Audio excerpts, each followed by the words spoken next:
Hello and welcome to another edition of Good Morning Pattaya, Pattaya Channel's very own breakfast show. I'm your host, Nick Pendrell, and joining me again on the comfy sofas is Carolyn. Welcome back. Good morning, Nick. Yes, lovely to be sharing the comfy sofa with you again. I know, it's what brings us in every morning. It's just so comfy. And let me introduce us to our guest of the day, who's Kirsty Turner, who's an author. Welcome to Good Morning Pattaya. Yeah, good morning. Thank you. It's good to be here. Nice to see you. So, tell us a little bit about yourself. Basically, I'm a travel writer. I've been working as a travel writer for about 10 years. Right. And I specialise in Southeast Asia, so mainly Thailand, but India and Sri Lanka and places around Southeast Asia. Right, that's this is, I think, a travel writer is a lot of people's dream careers. And sounds very glamorous. Yeah, how did you get into it? To be honest, writing's all I ever wanted to do. I studied creative writing at university, and then as soon as I finished university, I applied for a lot of different jobs in England, and everyone kind of told me the same thing. I need to do an unpaid internship for a newspaper.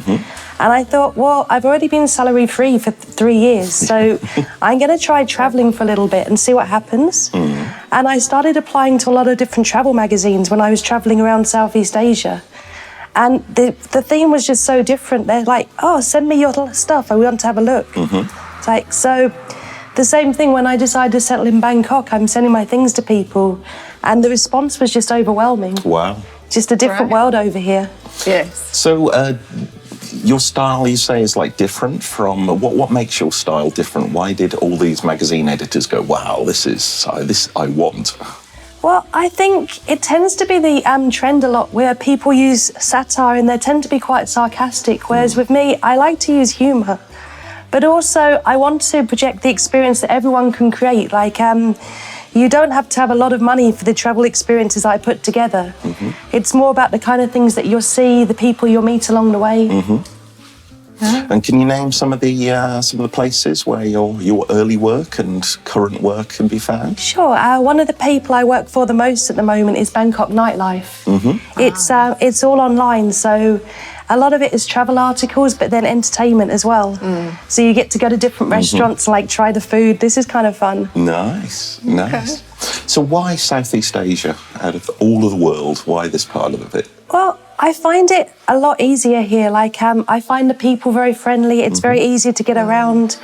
And also, I like the fact that I can be a little bit anonymous here as well. Like, I've got a travel blog I call The Anonymous Foreigner, because even, like, you can walk down Khao San Road and people see you every day, but you're still anonymous. Like, they don't get to know who you are, so you can blend in a little bit, which is really good for writing because you can just watch people and, like, watch things unfold. Right. So do you go out on specific sort of adventures, if you like, or is it more sort of you write about what you see on a daily basis? It tends to be a blend of both because a lot of the time I'm freelance, so every now and again I'll take a holiday for about a week or 2 weeks and I'll go to Singapore, for example, and I'll spend a week or 2 weeks just exploring everything in Singapore and I'll get like a backlog of ideas. And then I'll come back to Bangkok and I start to write things up. So do you take a notebook with you when you're... Oh, always. Yes. Yeah. So you're always noting down what you see and what you hear. Absolutely. Yes. Okay. And I believe you have a book out as well. Yes, this is my book. It's published with Books Mango, Bangkok Books. It's about travelling in India. Like, this was my first experience. Like, as soon as I left England, I went to India for about 9 months. And it was so different. One of the reasons I chose India was because I didn't really like the heat or crowds or spicy food. And I wanted to just do something that's going to throw me completely out my comfort zone. And yeah, when I was reading books on India, it occurred to me they're nearly always written by men. And it's this idea where the men are fearless. When they're in the train carriage, these are the smartest people in the carriage. They've seen everything, they've done everything, which is great. But for me, I wasn't the smartest person in the room. India scared the pants off me a lot of the time. So I wanted to show this thing where you don't have to be the bravest person. You don't need a big budget, but go and do it. I'm so glad I did this trip, so I want to present it to other people like this. Right. What's your sort of most memorable experience from your trip in India? I think some of it is just the comedy of situations. Like, sometimes when you get on a bus, for example, you're the only white woman on the whole bus. And it's a little bit disconcerting. Like, you can have 60 pairs of eyes literally staring at you. But then I tried to make it into a comedy because otherwise it's like this every day. So you can do things like stand up and do a little dance and like, they don't change. Like, they don't even smile. The eyes are the same. So I tried to have fun with it a little bit. Yeah.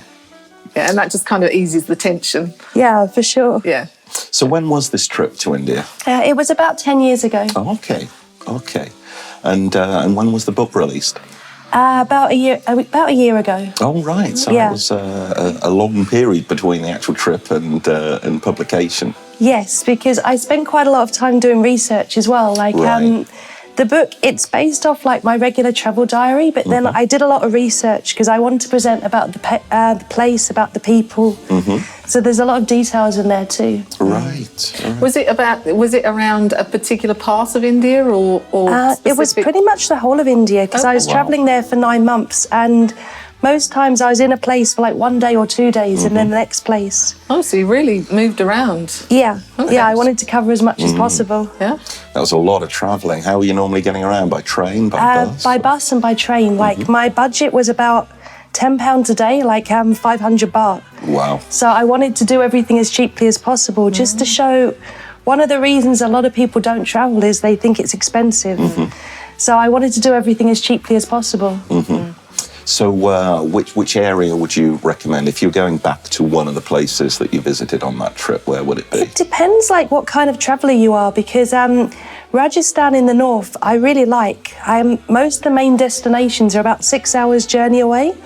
So it's quite easy to get around, but it's also, if you're a woman, it's quite a hard place. Like, I could spend 2 or 3 days at a time without being spoken to directly. Really? Yeah, I think like in the south it's a lot easier because women own property, they own their own businesses. But then sometimes I like the challenge of travelling, so it depends on what you're looking for.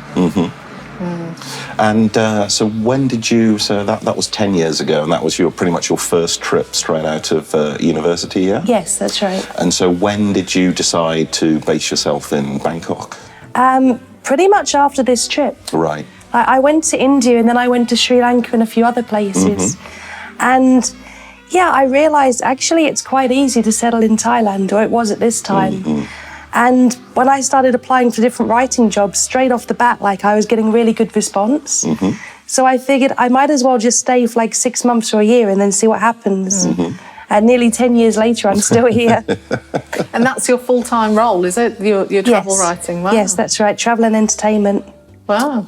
You say that you go to places like, you mentioned Singapore as a place that you went on assignments. Name some of the places that you've been from your base in Bangkok to write articles about, other than Singapore. Well, I go to Sri Lanka quite a bit because Sri Lanka's changing a lot at the moment. So this is a really good place to visit. And Laos is a good one to visit too, and Malaysia quite a bit too. But it depends. Like, a lot of the time, most of the assignments, they leave it up to me so I can suggest things. So I kind of pick the place that I'm curious about next. The next one I want to go to is Hong Kong. All right. So I've not actually been to Hong Kong yet. I want to do some of the outlying islands. Right. Because everyone writes about the big islands, but I think some of the outlying islands I want to write about. Yeah, never heard about those. I'd be interested to. And there's to a hear lot of about them too. Really? I think you could easily spend a month just exploring these islands. All right. We'll look forward to reading about that one. Oh, thank you. What about Myanmar? Any plans to go there? Or been there? Not at the moment. Like, I have a problem because I have quite a few Burmese refugees, like in the north of Thailand. Oh, right. And I feel bad because they can't go back to their own homes. So Right. in the future, I would love to for sure. But yeah, I feel a little bit bad. Oh, right. All right. So if you had a recommendation, if somebody out there is thinking of going travelling and perhaps even writing a travel log of their journey, have you got any recommendations that they might find useful in their adventures? For which country? Whichever country they happen to be. Well, let's say they're coming to Southeast Asia, yeah? So is there anything that you think would be really important for someone to know if they were coming here I think the main thing is just try everything. Like, especially in Thailand, you're never going to have too many problems because people are friendly. There's always people you can contact. There's always advice you can take. So if you get in one of these situations where there's a day trip available, there's something else available, just do it, just try. There's a lot of Thailand, not so much Pattaya, but the rest of Thailand is very much a sort of backpacker paradise. And Yes, for sure. I can imagine that there's a lot of people who would just love to make a career out of writing travel articles. Yeah. What advice would you give people like that? Well, a lot of people asked me this before, and I would honestly say you have to really want it. Right now, I'm lucky, like people email me offering me work, but for the first 5 years, I was sending about 50 emails a week to everyone. Wow. Every blog I can find, every website, every magazine. And if I sent 50, maybe I get 2 or 3 replies. And they're not even necessarily they want me to write for them, just 2 or 3 replies. So you have to spend a long time like knocking on everyone's door. Yeah. Because the thing about being freelance, no one knows you're there. So you have to like really let them know. Yeah. I guess you need a thick skin for all the rejection you're going to get. Oh, yeah. Well, I read the Stephen King's autobiography before, and he said he didn't start writing until he was quite late on in life. He used to be an English teacher, but he was writing from the age of 8. So he had a spike on his desk with all these rejection letters. And then he had to get a second and a third spike because they got filled up. And when I was reading this, I was thinking, well, this is Stephen King. Every single one of these publications is now knocking on his door. Yeah. So I'm not worried. Like, when you get these rejection letters, just carry on. Yeah, it just brings you closer to the one that says, yes, we'd like you. Yeah, but that's why I mean when you have to really want it. Yes. Because if you get 10 rejection letters and you stop, Yeah. you're not going to get it. Exactly. So the book was obviously a big change from your normal, because I would imagine you're just writing the odd 500,000, 2,000 words, and there's a lot more in the book. How was it easy to adapt to a more sort of longer form of writing? Or? Well, to be honest, like most of the chapters are quite short. Most of the chapters are like 3 or 4 pages, so it's almost like a series of travel articles on each place. Oh, Yes. okay. The way I set it out, because I was visiting in a new place every 2 or 3 days. So at the moment I'm in, say we're at the desert. So this is almost like one travel article, and the next one is another one. And how long did it take you to write the book? I know it took 9 years for it to appear. Oh, but, yeah. Well, I had to do it in between regular work, so probably about 2 years altogether. Okay. And then because it's my first book, I wanted to be cautious, so I did about 7 drafts. Good grief. I think, I think the next one will be a lot easier, a lot quicker, but I just wanted to make sure everything's perfect. All right, complete perfectionist then, I would imagine. With a lot of things, no, but with writing, yes, because it's what I love, you know. Yeah, and I guess it's your career, so you've got to do that well. Any plans for another book coming up anytime soon? Yes, I started writing another one recently. It's called Honest Travel Guides. Oh, right. Because travel guides is what I do all the time, so I got to thinking before, like, if I was writing an honest travel guide of Bangkok, like, how would it go? And it's more like comedy style. Oh, right. So each of these are about the same, like 3 or 4 pages. They're quite easy to read, but it's almost like satire mixed with comedy. So I think there's going to be about 100 of these altogether. All right. Wow. And any idea when this is going to see the light of day? Hopefully at some point next year, but I hope so. And how long has this book been out? Your first About one? a year and a half. Oh, okay. And we're getting a bit low on time, so where can people get a copy of this book from? Well, at the moment, it's in a few bookshops in Bangkok, but there's also an ebook version which is available through Amazon and through Bangkok Books and basically everyone else. All right, and the name of it is?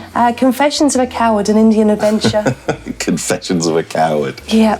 Sounds great. And have you got a working title for the second book as well? I think just at the moment, Honest Travel Guides. Honest Travel Guides. Well, that sounds like We'll look out for it. A very good concept. And any other articles in particular that we should look out for? I've got a blog called anonymousforeigner.com. So anonymousforeigner.com. Yeah. How often do you update that? About 2 or 3 times a week. All right. Because it's got 3 main sections. One is travel, one is poetry, and one is this newspaper column I do. Great. So there's different things for everyone. Excellent. Yeah. Well, thank you very much for telling us all about your book. Best of luck with it. Thank you. And we'll be back in part 2 very soon.